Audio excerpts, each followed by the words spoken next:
Nessa noite. Amém, boa noite, graça e paz.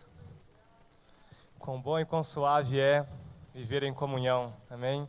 Estar na casa de Deus é sempre muito bom, estar no meio da nossa família é sempre um prazer.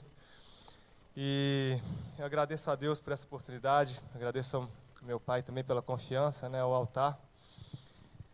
Mas glória a Deus. Gente, quantos aqui estão vivendo um momento extraordinário com Deus? Diga amém. Quantos aqui estão vivendo uma vida de relacionamento, de intimidade? Quantos aqui estão aproveitando esse momento, independente dele, mas talvez aproveitando esse momento para se aproximar mais de Deus, para conhecer mais a Ele, para aproveitar mais o tempo, talvez ocioso em casa, para buscar a Deus? Diga amém. E quem não está aproveitando esse tempo, diga misericórdia. Mateus 8, 23, 26.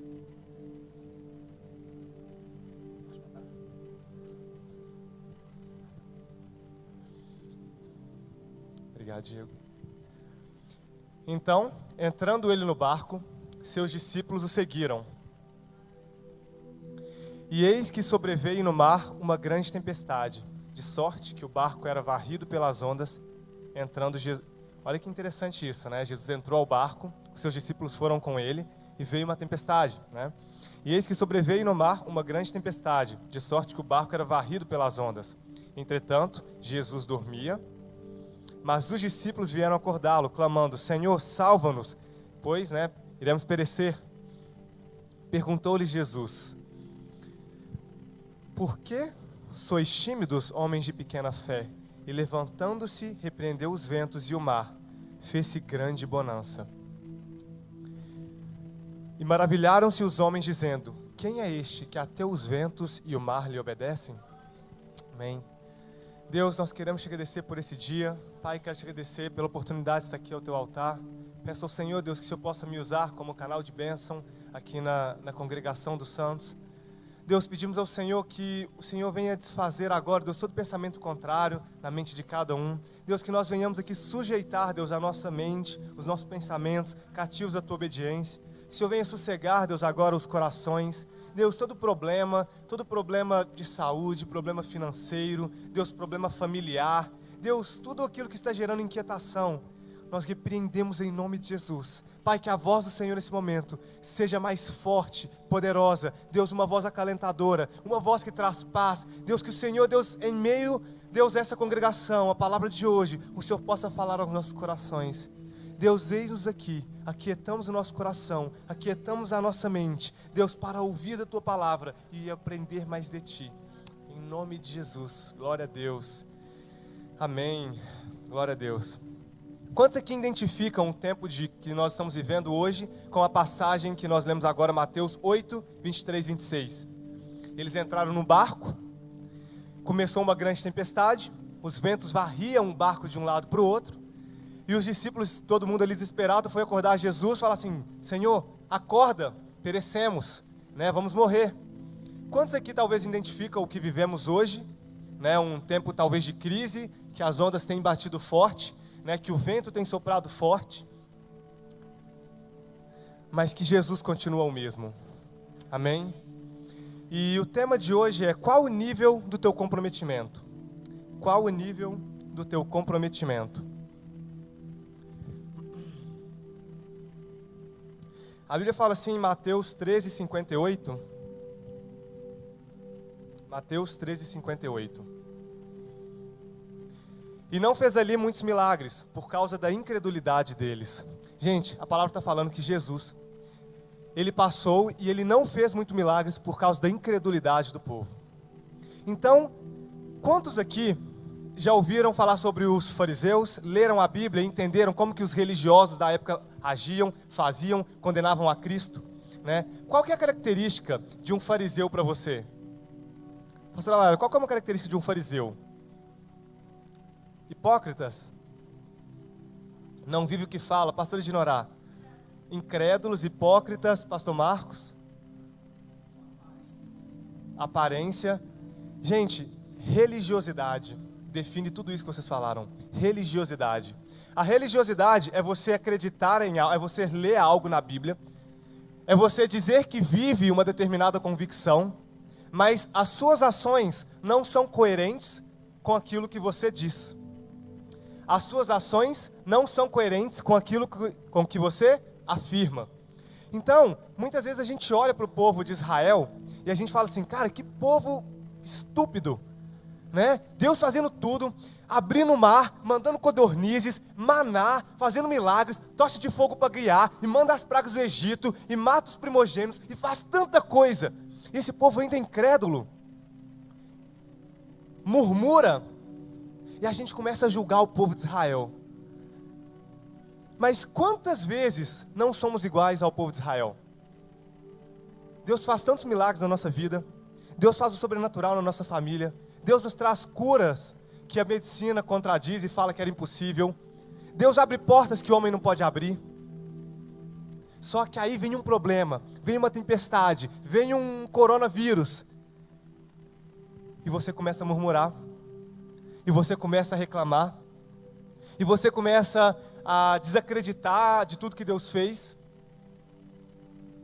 E da mesma forma os fariseus. Quantos aqui não ouvem, né, não leem na palavra e falam assim, nossa, mas que fariseus nojentos. Não é assim? A gente lê, a gente fica com raiva dos fariseus. Povo hipócrita. Só que quantos de nós não somos tão hipócritas quanto aqueles fariseus? Sabe o que é ser religioso? Ser religioso é você estar aqui na congregação dos santos, é você estar aqui na igreja, mas na sua casa você não tem intimidade com Deus. Você está sendo igualzinho os fariseus. Sabe o que é ser hipócrita? Sabe o que é ser religioso? É você ser cheio de falha e pecado. Aí você vê um irmão seu, um colega, um amigo, que está fazendo alguma coisa errada, que está em pecado, vamos dizer, e você começa a condenar, e você aponta o dedo, e você julga. Sabe o que é ser religioso? É você vir aqui e ler, quando abre o altar aqui, ler as escrituras, ler a palavra, ler a Bíblia. Mas na sua casa você não tem um dia sequer para abrir a Bíblia. Quão hipócrita você é? O quão hipócrita nós somos? Quão religioso nós somos? Ser religioso é você ser incoerente com aquilo que você afirma. Você afirma ser cristão, mas ser cristão não é vir na igreja 1, 2 vezes por semana. 1, 2 vezes por semana você pode ir no futebol, é um encontro social, é uma diversão. 5 vezes por semana, 6, você vai trabalhar.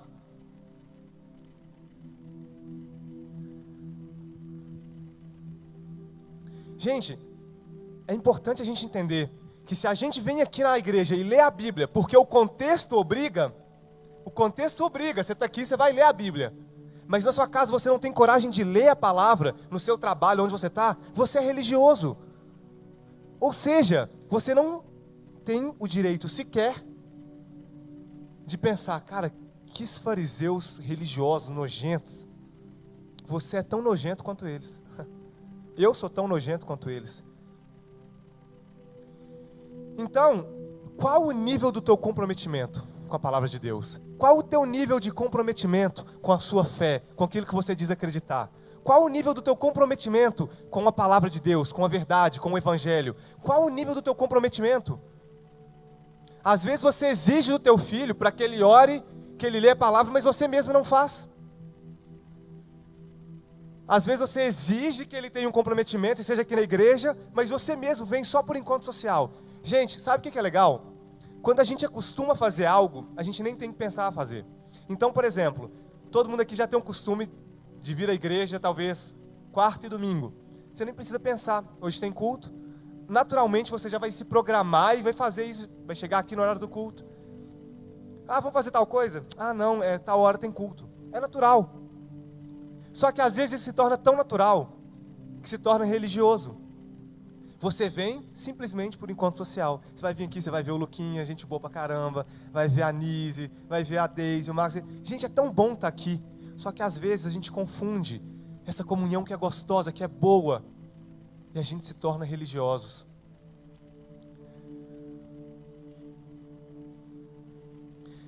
Em Mateus fala assim que Jesus passando por uma determinada região, ele não fez ali muitos milagres.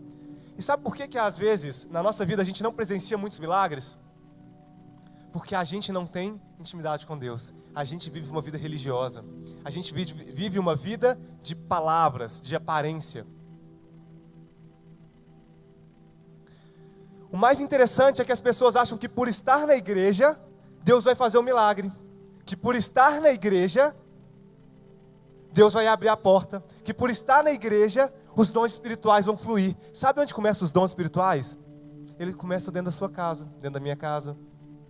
Os dons espirituais não vão começar aqui. Pode começar aqui? Sim. Deus faz do jeito que Ele quiser.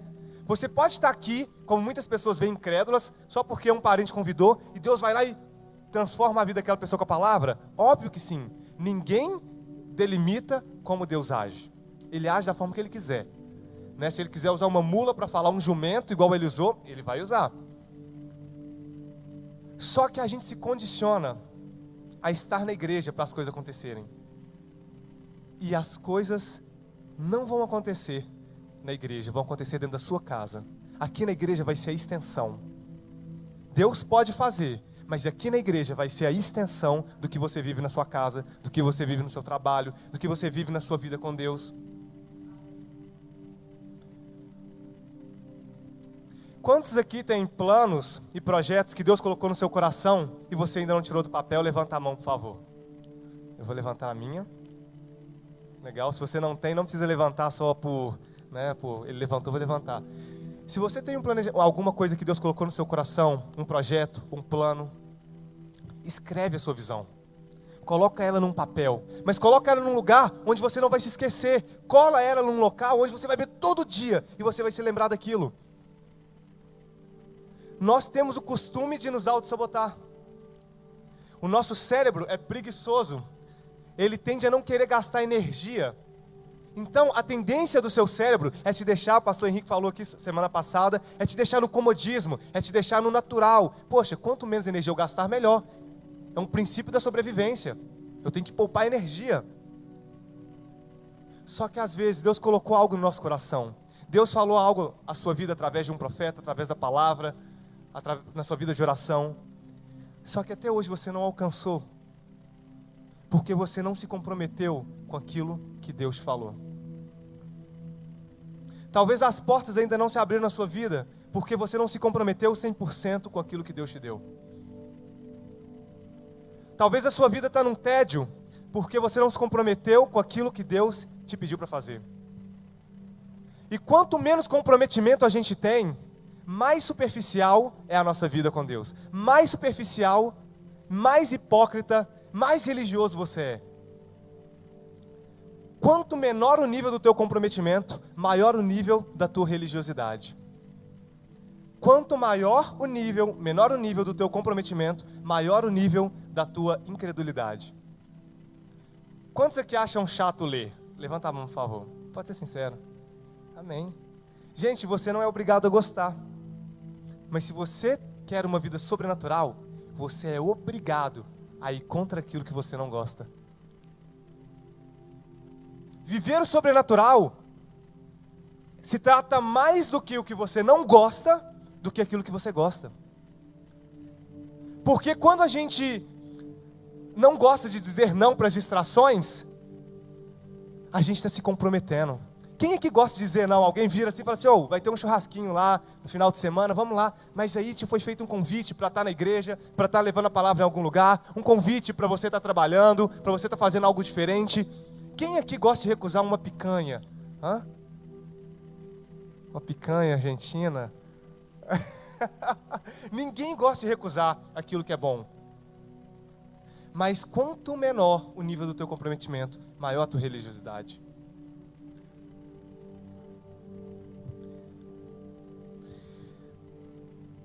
Meu pai me fez o convite para estar trazendo a palavra hoje.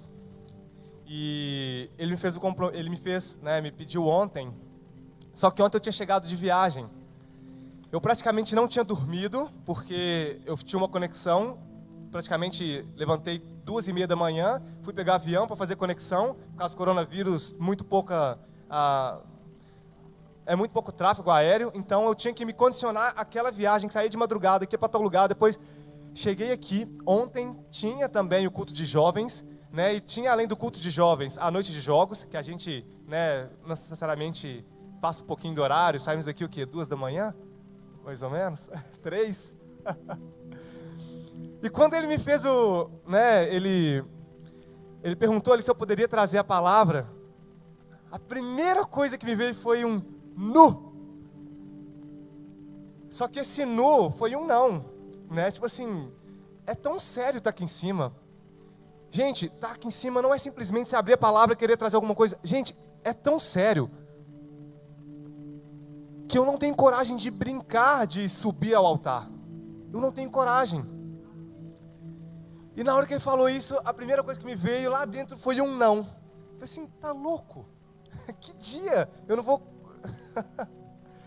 Eu quero descansar, né? Mas ao mesmo tempo, né? Aí ele saiu e falou assim, não, então tá ok, sem problemas.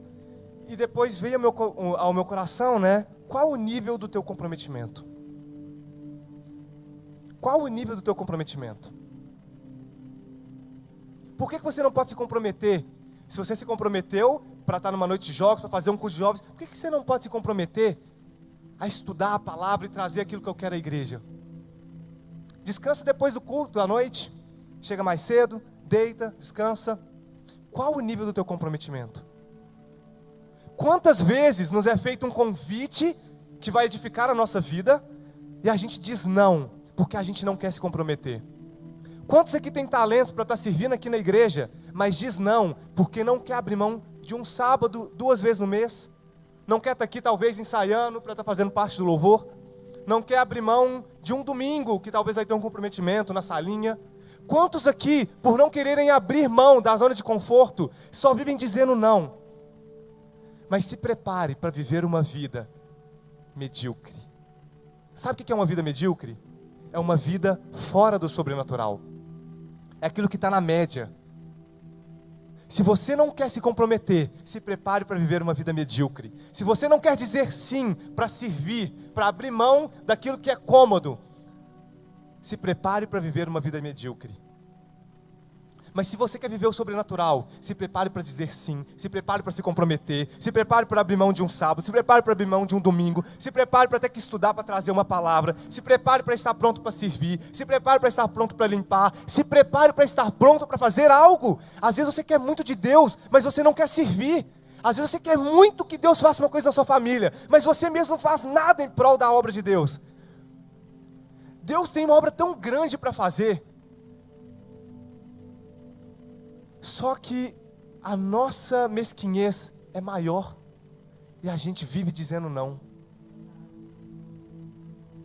Só que aí quando a gente quer algo de Deus, a gente coloca o joelho no chão, a gente chora, a gente vai lá e esperneia. A Bíblia fala assim no livro, se eu não me engano, 2 Samuel, a respeito de Nabal, né? Um homem que fez coisas terríveis, um homem que fez coisas horrorosas. Quando eu li ali aquela história, 2 Samuel, gente, eu fiquei assim, cara, desculpa a palavra, mas, não vou falar essa palavra, mas, que espécie de pessoa que é essa? Gente, eu estava lendo ali a história dele, e me deu vontade, me deu ódio de uma pessoa tão ruim. Aí depois fala, que quando Deus repreendeu ele, né, porque ele pegou a vinha ali de Nabal, quando Deus repreendeu ele, falou que ele ia morrer, ia acontecer isso, ia acontecer aquilo, várias coisas. Eu falei assim, aí sim, morre desgraçado, né? Desculpa. Olha que coração ruim, né? E eu às vezes acho que eu sou tão bonzinho. Só que aí mais à frente a palavra fala que ele se despiu, ele se arrependeu, ele se pôs aos pés de Deus. E a palavra fala que Deus perdoou. Que loucura, né? E quando eu vi aquela palavra falando que Deus perdoou, e aquelas coisas não aconteceriam mais naquela cronologia como ele tinha falado, eu falei assim, Deus, como assim? Até isso o Senhor perdoa? E eu falei assim, Deus, eu quero ter um coração igual ao teu. Eu quero ter um coração igual ao teu. E o mais interessante é que às vezes a gente sempre vive fazendo errado, e a gente se achega diante de Deus, pede perdão, e Ele vai te perdoar. Deus vai te perdoar. só que você vai continuar vivendo uma vida medíocre. Então não importa o tamanho do seu pecado, Deus é um Deus de amor, Deus é um Deus de perdão. E a palavra fala assim na terra como nos céus, perdoa os nossos pecados como perdoamos a quem nos tem ofendido. Deus vai te perdoar, mas você colhe aquilo que você planta. Foi a palavra que a gente trouxe aqui ontem, no culto de jovens. Independente do que você plantar, mesmo se você não plantar, você vai colher. Mesmo se você não plantar, você vai colher. Eu dei o exemplo, inclusive, de se você tiver uma semente de milho e você tiver uma semente de eucalipto. Só que você quer plantar milho. E o eucalipto, junto com o milho, ele vai impedir que o milho floresça, porque ele exige muita água do solo, isso e aquilo. Aí você pega... Olha, o pastor Marcos, se estiver falando alguma coisa errada aqui, ele vai me... Entende muito de agrofloresta. Mas enfim, se você deixa aquilo sobre a mesa e você sai... E vem à noite, o vento joga aquela semente sobre a terra vai saber qual é bom ou qual é ruim? Gente, a terra vai saber? Não. Ela vai dar o fruto que caiu sobre ela. Vai nascer o eucalipto juntinho com o milho. E o milho não vai florescer, mas aquilo que você não quer vai florescer, que é o eucalipto. A sua mente é da mesma forma que a terra. Ela não sabe o que é bom ou o que é ruim, mas aquilo que você deixa entrar nela diariamente é o que vai florescer. Então, os frutos que você não deseja ter, eles vão vir sobre a sua vida, porque o não plantar também gera um semear. Olha que coisa parece contraditória. O não plantar também gera um semear. Porque se você não planta intimidade com Deus, você colhe a frieza espiritual. Só que a gente não colhe um para um. Eu dei o exemplo de Davi. Olha só, se você planta uma semente de jabuticaba, você colhe 300 milhões de jabuticabas, até ela morrer, eu não sei. Se você planta uma semente de abacate, quantos abacates aquilo não dá? Davi plantou uma morte. Uma mortezinha só. Urias, esposo de Betseba. Uma mortezinha. Ele colheu a morte do filho dele com Batseba, que nasceu e morreu. Ele colheu a morte do filho dele, sem ser Absalão, o que Absalão matou. Ele colheu a morte de Adonias, obrigado. Ele colheu a morte de Absalão. Caramba! Uma morte, ele colheu 300%. Uma morte, você sempre vai colher mais do que você planta. O que você tem plantado? Ele plantou um adultério, uma imoralidade sexual que ele plantou. Gente, minha, com Batseba, uma traição. Só aquela ali que é muito gato, aquele cara que é muito bonito. Uma só, minha. Ele colheu. Ele colheu? A gente não se atenta para isso, né? A filha dele foi estuprada pelo próprio filho dele. Já colheu um. Só que a gente sempre colhe mais do que planta. E além disso, Absalão perseguiu a Davi. Davi não queria matar Absalão. Sabe o que Davi fez? Fugiu. Absalão assumiu todas as concubinas do rei, do pai dele, ou seja, todas as mulheres do rei, e se deitou com elas à tenda, à luz de toda a congregação de Israel. Davi plantou minha imoralidade sexual, colheu centenas, porque Davi tinha centenas de concubinas. E a palavra fala que Davi fez isso escondido com Batseba, escondidinho. Ele colheu isso à luz de toda a nação. Que interessante. Se você não planta uma vida de intimidade com Deus, você não vai colher só uma frieza espiritual. Você vai colher uma frieza espiritual. Você vai colher uma vida medíocre. Você vai colher uma vida fria. Você vai colher uma vida sem sabor. Você vai colher tantas coisas ruins. Você vai colher problemas que você poderia não ter entrado, porque a sabedoria habita na transcendência, habita em Deus. Você vai colher problemas que você poderia ter evitado. Você vai colher uma vida medíocre, você vai colher frieza espiritual, você vai colher falta de milagre, você vai colher, gente, tanta coisa ruim.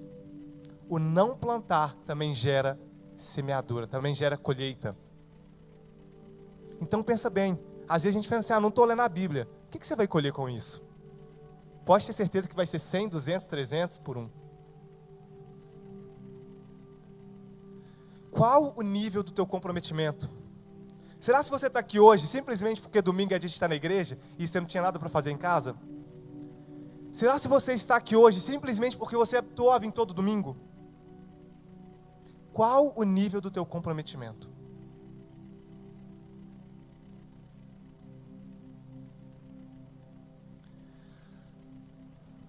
Quando Jesus ele faz a oração do Pai Nosso, Pai nosso que estás no céu, santificado seja o vosso nome, né? Venha a nós o vosso reino. Depois ele fala de perdoar assim como nós perdoamos. Quantos de nós não nos comprometemos com o que Deus nos ensina? Ele fala, perdoa a quem nos tem ofendido, assim como os nossos pecados. Será que você não tem que perdoar alguém e você não quer liberar o seu coração? Quando você se compromete com a palavra, você tem que estar comprometido a perdoar. Quando você se compromete com a palavra, você tem que estar comprometido a servir. A palavra fala de serviço. Quando você está comprometido com a palavra, você tem que estar comprometido à intimidade com Deus. Qual o nível do teu comprometimento? O que você deseja colher? O que você está plantando? E os discípulos estavam com Jesus ali no barco. E quando veio a tempestade, eles tiveram medo. Qual o nível do comprometimento daqueles discípulos? Será se eles estivessem tão comprometidos, eles teriam medo ou não? Será se nessa crise você está com medo porque você está comprometido ou porque você não está comprometido? O pastor Henrique falou a respeito do negócio dele, que tem sido um pouco afetado devido a essa pandemia. E atinge diretamente o público que ele trabalha, né? Pessoas mais idosas ou, né, enfim, que se enquadram num grupo de risco. Só que ele está tão comprometido que ele falou, gente, eu sei que isso vai passar. Mas quem está comprometido tem essa convicção. Quem está comprometido está olhando lá para frente, não para o problema. Quem está comprometido olha para Cristo e não para a tempestade. E quem está comprometido entende o que a Bíblia diz a respeito de crise. Para terminar, eu queria trazer uma reflexão que eu trouxe aqui ontem no culto de jovens também, a respeito do que o salmista fala em Salmos 92:12. Salmos 92:12.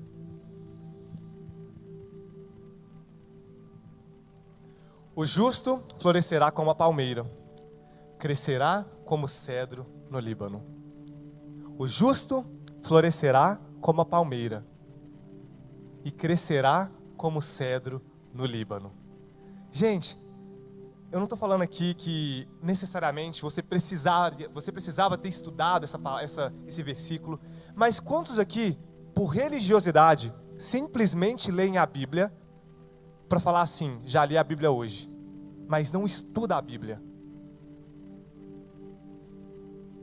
Alguém aqui já, quando leu essa passagem, já se perguntou, por que florescer como a palmeira e crescer como cedro?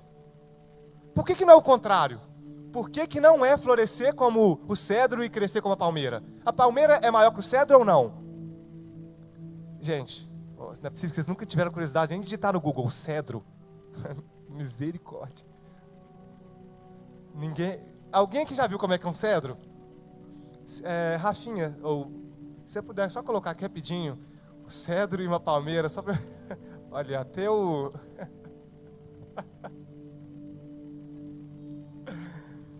Ai, Deus, até o Bernardo já sabe a diferença ali, ó.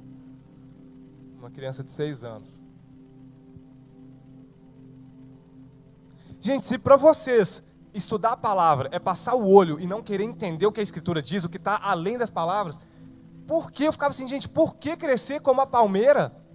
Ó, por que florescer como a palmeira? A palmeira é maior que o cedro. Aí olha que legal, né? Em Israel, e não somente em Israel, mas a palmeira, ela é tida como símbolo de prosperidade. A palmeira, ela é tida como símbolo de riqueza. Legal. O cedro.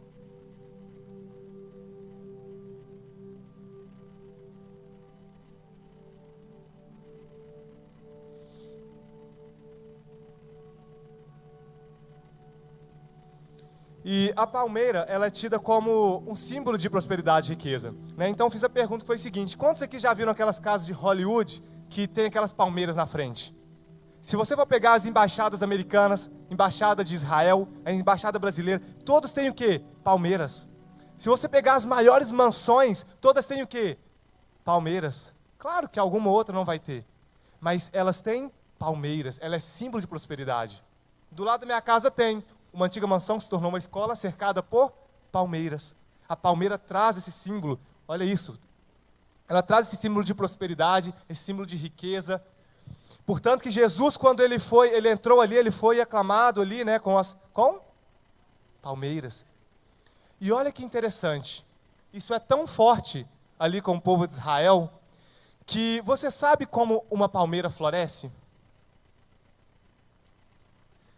Olha que interessante, ele fala assim, florescer como a palmeira e crescer como o cedro.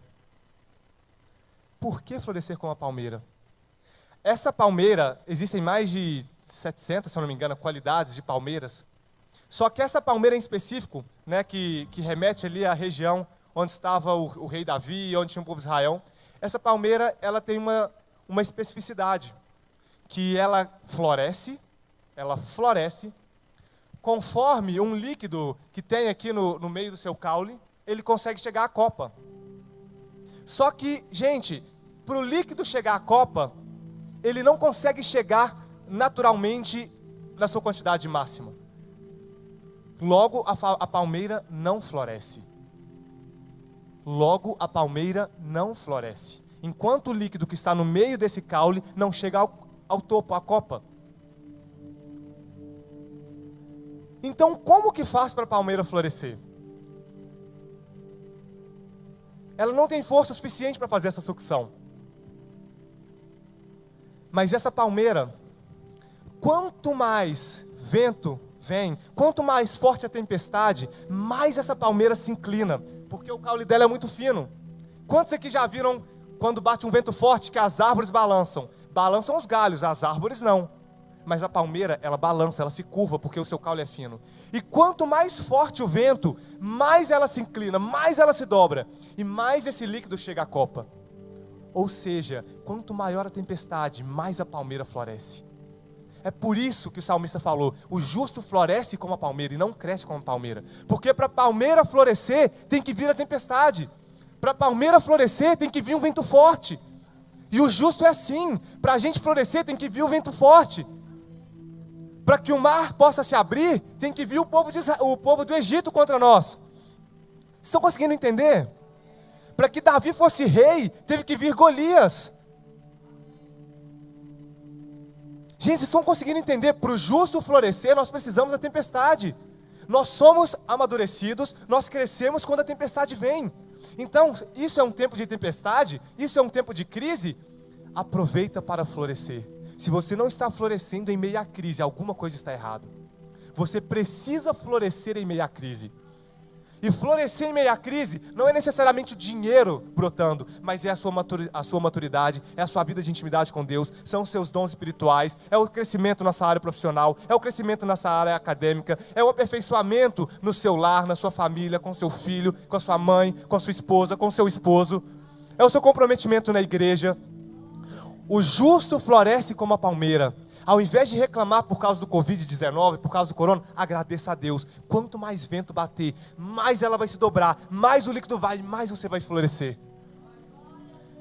E você entende por que ele fala que nós iremos crescer como cedro? Porque o cedro, diferente das outras... Oi? Porque o cedro, diferente das outras sementes...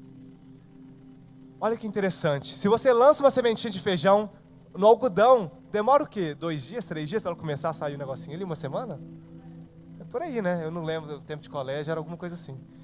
Hoje está tudo tão rápido que se bobear em um dia ela está crescendo, né? Então, olha que interessante isso. Qualquer semente que você venha lançar ela na terra ou no ambiente apropriado, ela começa a nascer em um tempo não muito longo. Em menos de 1 ano ela já está dando ali o seu ramo, começando a crescer. Aí você fala assim, Davi, a jabuticaba demora 7 anos para começar a dar jabuticaba. Eu não estou falando de dar frutos, estou falando de crescer. E o interessante é que o cedro, você planta ele, você lança a semente, passa o primeiro ano, você não vê nada. Não sai nada da terra. Passa o segundo ano, você não vê nada crescer. Passa 2 anos e meio, você não vê nada crescer. Passa 3 anos, você não vê nada crescer. Aí você pensa assim, poxa, lancei a semente, ela apodreceu, acabou. Passa 4 anos, você não vê nada sair da terra. Mas do 5º ano em diante, o cedro, ele começa a crescer. Só que se você cavar a terra onde está aquele cedro, você já vai ver que ele está enorme. Porque o cedro, quando ele começa a crescer as suas raízes. O cedro, quando ele começa a crescer, ele começa a abraçar as rochas, as pedras que tem por baixo do solo, até chegar aonde tem a fonte de água. E só depois que ele atinge o manancial, só ali depois de um período aproximado de 5 para 6 anos, que o cedro ele começa a crescer para cima. Mas quando ele cresce de uma vez. E quando ele cresce, ele chega a durar mais de 2.000 anos. Portanto que hoje nós temos cedros na região ali do Líbano, naquela região, que são mais antigas que o próprio Cristo, em termos do nascimento de Cristo.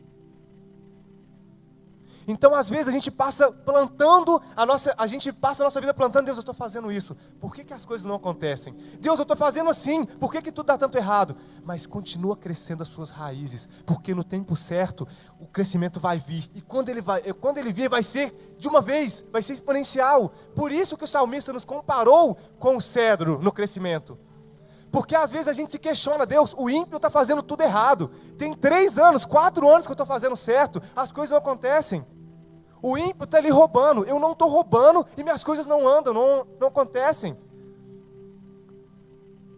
Continua plantando, continua crescendo as suas raízes, continua fortalecendo as suas raízes, continua se abraçando à rocha, continua tirando a sua água da fonte de água viva que é Cristo. Porque se você vai e ceifa, que droga, não está crescendo nada, você vai lá e tira aquele cedro, arranca pelas raízes, você vai ter que começar de novo. E é isso que muitas pessoas estão fazendo, pulando de igreja em igreja, vai cortando a raiz, vai cortando a raiz, vai cortando a raiz. Entra no relacionamento, não deu certo, num casamento não deu certo, corta a raiz, corta a raiz, corta a raiz, separa de um, separa de outro. Entra num trabalho, só foca o dinheiro, pula de um trabalho para o outro. Quanto mais você cortar suas raízes, mais o processo demora. Firme as suas raízes, se abrace à rocha, chegue à fonte de água viva. Gente, para de se questionar, por que o ímpio está fazendo tudo errado? Mas o ímpio, quando vem a tempestade, ele se desfaz. Quando vem a Polícia Federal, vai todo mundo para a cadeia. Quando vem a mídia, eles são envergonhados. Mas o justo, quando ele cresce, ele dura mais de 2.000 anos, o seu nome permanece firme. Nós vamos florescer como a palmeira e vamos crescer como o cedro do Líbano. Amém? Glória a Deus. Glória a Deus. Queria que você ficasse de pé.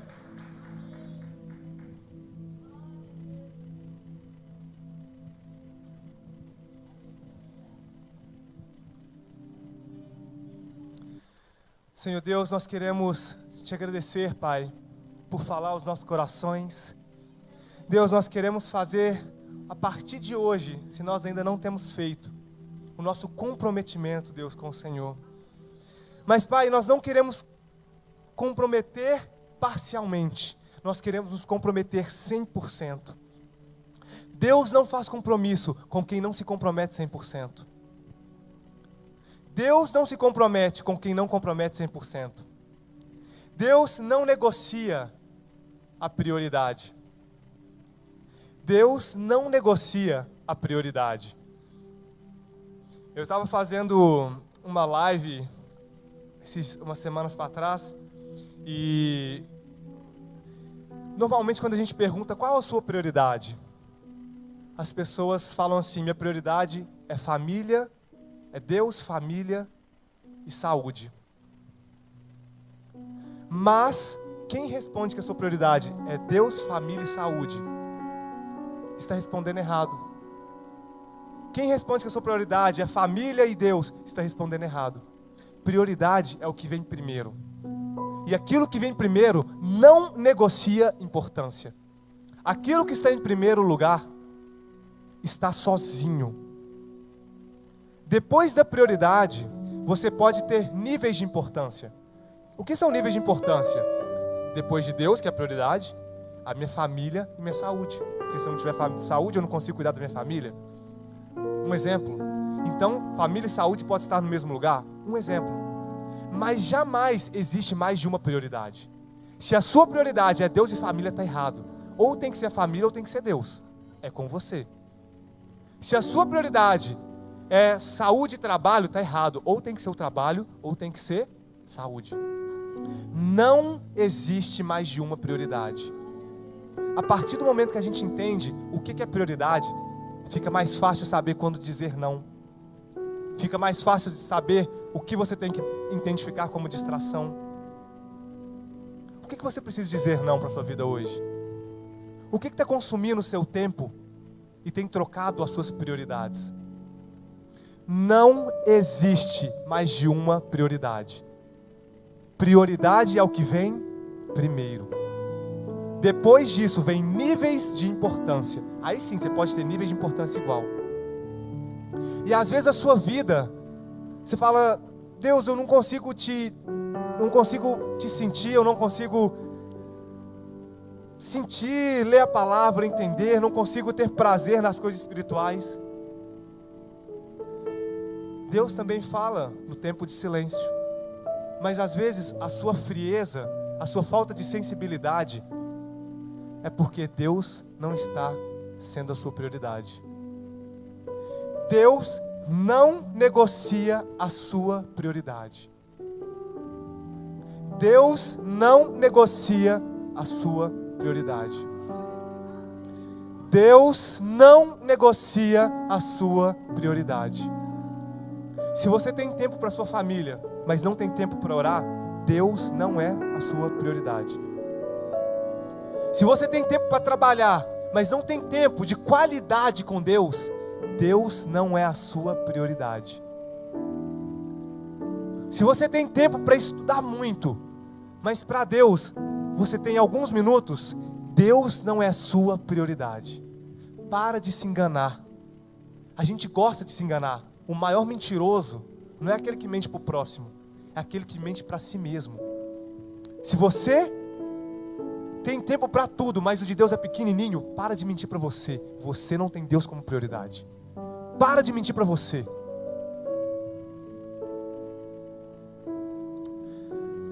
Senhor Deus, com humildade estamos aqui diante do Senhor, Pai. Entregamos o nosso coração a Ti. Deus, pedimos ao Senhor que o Senhor nos ensine a colocar o Senhor como prioridade em nossas vidas. Depois pode vir todas as importâncias, até no mesmo nível. Mas aquilo que é prioridade, Deus, nós não queremos negociar. Deus, que tenhamos humildade suficiente para reconhecer se estamos sendo mentirosos. Mas não mentiroso para o próximo, mentiroso para nós mesmos. Deus, restabeleça o Teu lugar de prioridade em nossas vidas. Pai, restabeleça o Teu lugar de prioridade na vida de cada um que está aqui. Deus, nós queremos te agradecer por esse tempo de pandemia ou de crise, como cada um queira dizer. Nós queremos te agradecer por estar aqui na casa do Senhor nesse momento e não estarmos na nossa casa. Deus, queremos te agradecer porque temos um altar, o qual podemos ser alimentados. Deus, eu quero te agradecer por ter a casa do Senhor onde eu posso servir. Pai, eu quero te agradecer porque eu não vim aqui para ser servido. Eu vim aqui para servir, para fazer como o Senhor fez. Deus, eu quero te pedir perdão pelas minhas falhas, pelos meus erros. Mas, Pai, eu também não quero viver dando desculpas dos meus erros, das minhas falhas. Deus, ajuda-nos a entender, Pai. Ajuda-nos a entender aonde estamos caindo. Ajuda-nos a entender aonde está a nossa fraqueza. Ajuda-nos a identificar o que nós precisamos mudar. Enquanto não identificamos, a gente não muda. Deus, eu declaro que cada um aqui, Deus, sobre a palavra do Senhor, nós vamos florescer como a palmeira. Eu declaro que o vento pode vir bater mais forte do que está batendo, mas nós vamos olhar para Cristo. Os nossos olhos não estão na tempestade, os nossos olhos não estão no barco indo de um lado para o outro, os nossos olhos estão em Deus.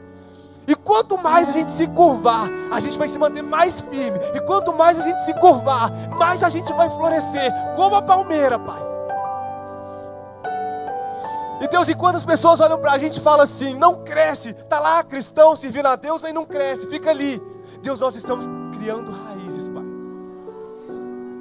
Deus, e eu declaro crescimento. Porque quando crescermos, Pai, o nome do Senhor também será glorificado. Assim como José, que ficou ali por anos, Deus, quantos anos sendo humilhado, foi vendido como escravo, mentiram a respeito dele, foi preso. Quanto tempo cresceram raízes? Da última vez que seus irmãos olharam para ele, olharam de cima para baixo, porque ele estava no buraco. Ele estava no buraco para ser vendido. Mas depois, quando os irmãos de José olharam para ele, eles olharam de baixo para cima, porque ele estava no trono. E os seus irmãos estavam ajoelhados perante ele. E quando José cresceu, depois de tempos ele criando raízes, José cresceu de uma vez. Foi um dia interpretando um sonho de um faraó, e ele se tornou o segundo homem mais poderoso do Egito. E foi até o final da sua vida, no qual ele pôde trazer o seu pai e toda a sua família para desfrutar com ele de um eterno tempo de crescimento. Se você tem olhado para a sua vida e não tem se visto crescendo, mas você está continuando a enraizar, a buscar a Deus, não canse de se enraizar. Jacó cavou bastante, mas até hoje o poço que ele cavou está lá. Depois que Jacó cavou muito, não tinha água, mas chegou uma hora que ele cavou, ele morreu, e depois Jesus estava diante daquele poço com a samaritana. Aquilo que às vezes para você parece um buraco, você está cavando, mas não sai, para Deus aquele é o poço de água que vai te servir. Continue cavando, continue enraizando. Não olhe para o lado de fora do barco, olhe para Cristo. Deus, colocamos o nosso coração no Senhor. Deus, colocamos o nosso coração em Ti. Desfazemos do nosso orgulho idiota, desfazemos do nosso achismo que só tem nos levado até a destruição, a desgraça. E Deus, nos colocamos aqui diante dos Teus pés. Deus, nos ajoelhamos diante do Senhor, reconhecemos a Tua soberania, Pai. Reconhecemos que somente o Senhor é Deus. Nós declaramos um tempo de crescimento, de florescimento sobre a Tua igreja, sobre a vida de cada um de nós, em nome de Jesus, Pai. Glória a Deus. Obrigado, Deus. Glória a Deus. Glória a Deus. Pai, que nós possamos retornar ao nosso lar, Deus, comprometidos a partir de agora a não negociar a Tua prioridade. Se nós negociamos até aqui, nós Te pedimos perdão de todo o nosso coração e Te agradecemos porque o Senhor sempre nos dá a oportunidade do recomeço, para a honra e glória do Senhor. Dê um sorriso para o seu irmão, declare uma palavra de vitória, e uma semana mais que vencedora, em nome de Jesus. Amém.